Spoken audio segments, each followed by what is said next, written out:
Okay. No, just total. How many? Yeah, how many? Mark gave you unauthorized flow coming in. So people talk like they know immigration law. We're this big, generous nation. Just throw out a number. 200,000. Anybody else? Don't be shy. 5 million. Okay. It's closer to 1 million. All right? About 1 million. 226,000 are family relationships. We've decided that immediate relatives, spouses, and minor children can come in almost without number. It works out every year a lot less. But we've decided as a country family reunification. So you hear the stories, you'll marry someone. I tell my immigration law students, marry for love, not for immigration purposes. Right? Because everybody thinks, what are we marrying? But think about that theologically. What does it mean to marry for love? And if I love that you're a citizen, right? I mean, you can get yourself into, what does it mean? So, but that's one way. But we say that. We then have a visa system that's not automatic, but we have other relationships, adult children, siblings, right? And we're like a bakery, a deli or a bakery. You come in, you get a number. We decide so many thousand siblings will come in each year. So many thousand adult children will come in each year. And that's for the whole nation, the whole world. So to be fair, we now think, was it fair? Should Switzerland get as many immigrants as China or not? Now Liz is going to talk about theological ethics and fairness, so I'll let her talk about that. But ponder that for a second. How would you develop a fair system? So we try to balance that. We say that Switzerland can get 20,000 people a year and China can get 20,000 people a year. Is that fair? Maybe. So then it's a rush to the courthouse to who gets their bakery number first.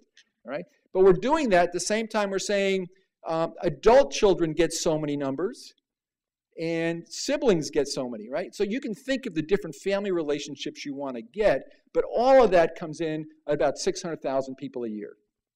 So it'd take me several class periods to go through the specifics of how that works out, but I'm throwing the matrix at you, right?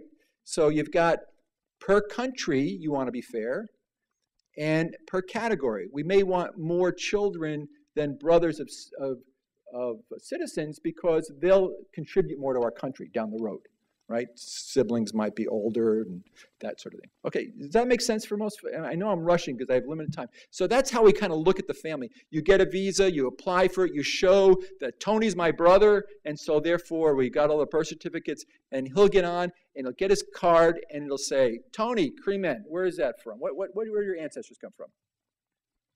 Poland. Okay. Poland only used 5 of their immigrants visa numbers last year, so you're okay there, but your category's filled up, so you've got to wait 2 more years.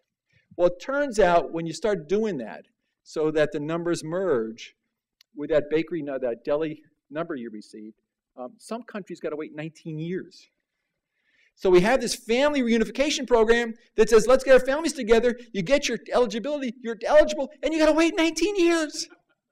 That's mostly Mexico and Philippines and the like, but it ranges anywhere from 6 months to 19 years if you broke it down from all the countries. So we have a generous family visa program, but for a lot of people, it's a long wait.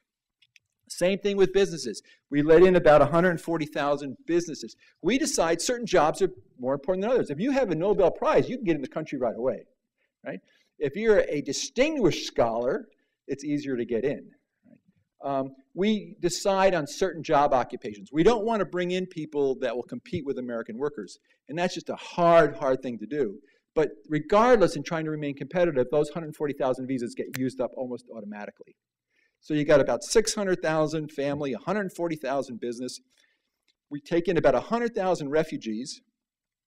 Now, that sounds generous. We take in more refugees than any country in the world, although the Swedes take in more per capita. So again, what's fair? What's generous? The Swedes take a lower total number, but per capita, they take more refugees in. So I'm not quibbling over that, but again, how do you think about fairness and whatever in that sense? And then we have work that I used to do a lot of, asylum work, which is additional refugee work, where we have to get lawyers to represent people to prove that they have well-founded fear of persecution and the like. So putting all of those together, we get about 1 million lawful immigrants a year.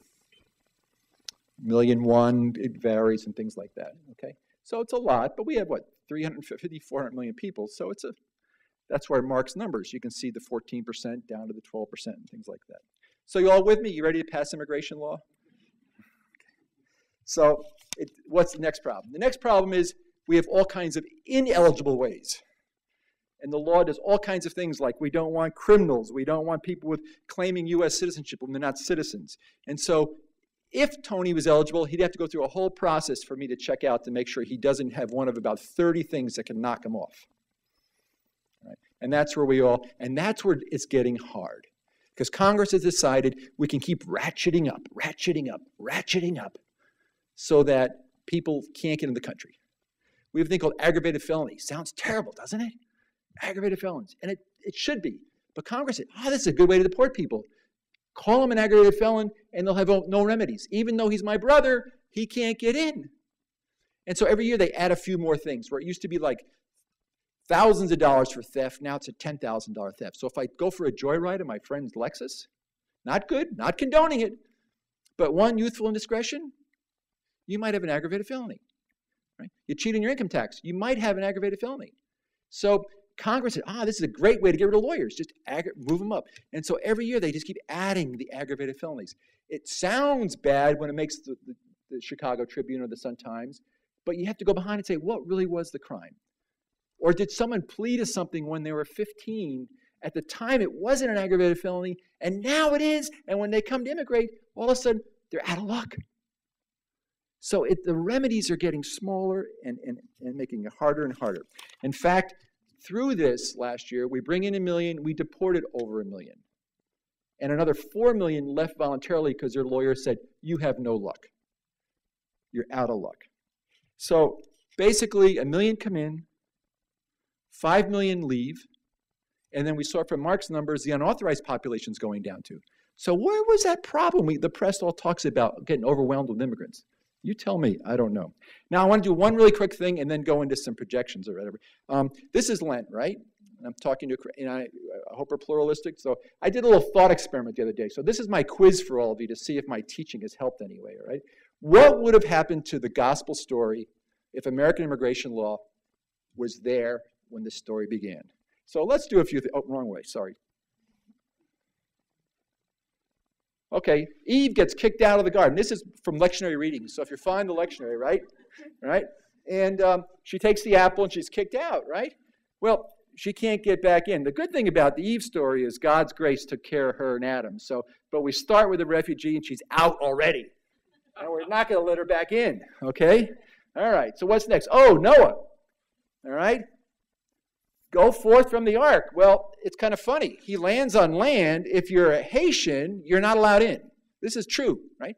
If you're Cuban and you land, well, you're fleeing Castro, so maybe you'll get in, right? So this is American immigration law. So depending on what Noah's nationality was, he might have gotten in, but maybe not, all right? So I'm going to go pretty fast. Oh, then God tells Abram, go forth from your country and your kindred to the land that I show you. We talk about what a faithful statement that was, right? How beautiful he and Sarah went out, right? Well, there's a lot of roadblocks out there. Did he have proper papers? Where's he going to go? Who's going to? We have an international law. You always have a right to leave, but you don't have a right to enter. So if he kind of came to someplace, roadblocks, can't get in.